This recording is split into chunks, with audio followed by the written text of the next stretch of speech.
Vous avez très probablement déjà fait de la spectrophotométrie, ce qui vous permettait de déterminer une concentration grâce à l'absorbance en utilisant la loi de Beer-Lambert. Si vous vous souvenez du TP de spectro, vous aviez au départ un spectre de la solution et vous avez déterminé le lambda max qui était la longueur d'onde que vous avez utilisée dans l'expérience. Quand vous avez un spectre comme celui-ci, vous devez savoir deux choses pour le bac. Si les longueurs d'onde absorbées sont hors du visible, c'est-à-dire hors de la zone 400-800, alors la solution sera incolore. Par contre, si les rayons absorbés sont dans le spectre visible, la couleur sera complémentaire à lambda max. Exemple, si vous lisez que le lambda max vaut 560 nanomètres, on vous fournira un document avec le spectre des couleurs. En face de 560, vous allez tomber dans les violets rouges. Si votre lambda max vaut 450, votre solution sera jaune. Autre rappel de première, plus une molécule contient de doubles liaisons conjuguées consécutives, plus elle a de chances d'être colorée.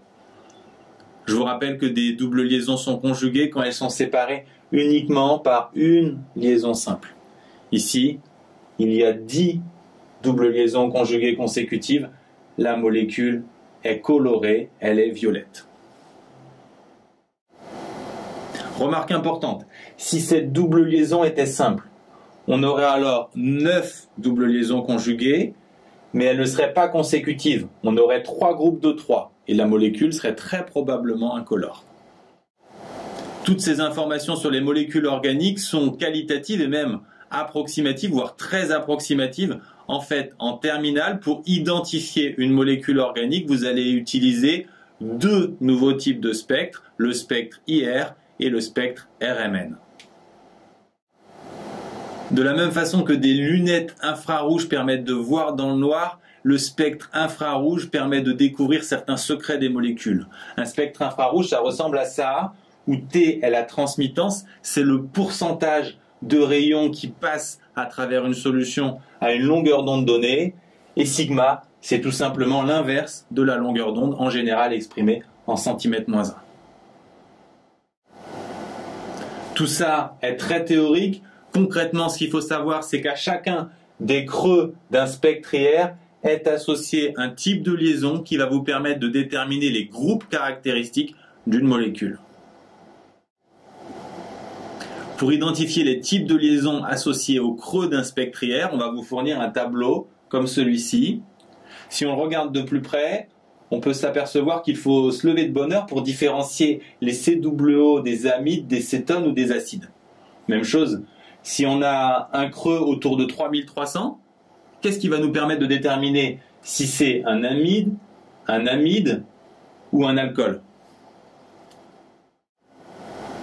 En fait, quand vous avez un spectre IR, vous aurez aussi quasiment toujours la formule brute, sinon le spectre sera inutilisable. Ici, la formule brute, c'est C5H12O, donc la molécule contient un oxygène et pas d'azote, ce qui va nous permettre d'interpréter ce creux à 3003. Puisque la molécule ne contient pas d'azote, ça ne peut pas être un amine ou un amide, ça sera donc forcément un alcool. Si maintenant on interprète ce creux à 2900, le tableau nous permet d'identifier la liaison, qui est une liaison CH, ce qui n'est pas surprenant au vu de la formule brute. En résumé, ce que nous apprend le spectre IR, c'est qu'on a affaire à un alcool. Par contre, il ne nous donne aucune indication sur la chaîne carbonée. Est-ce que c'est un pentane, un ol, 2 ol, 3 ol, ou alors un méthylbutanol? Pour ça, il faudra s'intéresser à un autre type de spectre, au spectre RMN. Donc retenez bien, si vous avez plusieurs documents, si on vous interroge sur les groupes caractéristiques, vous pouvez utiliser le spectre IR. Par contre, si on vous interroge sur la chaîne carbonée, allez tout de suite au spectre RMN. Deuxième conseil, quand vous devez interpréter un spectre IR, ne vous jetez pas sur le tableau. avec 2 creux, vous allez pouvoir répondre à la plupart des questions. Le premier se situe autour de 3200, c'est un creux plutôt large qui est associé aux liaisons OH, ce qui signifie que vous avez affaire soit à un alcool, soit à un acide carboxylique. Le deuxième est un creux étroit à 1700 qui permet d'identifier une liaison COO, ce qui signifie que vous avez affaire par exemple à un aldéhyde, une cétone ou un ester. Ici par exemple, on a un creux large à 3200, mais on n'en a pas à 1700. Donc on a un OH, pas de COO, donc on a affaire à un alcool. Ici, on n'a pas de OH, par contre, on a un COO.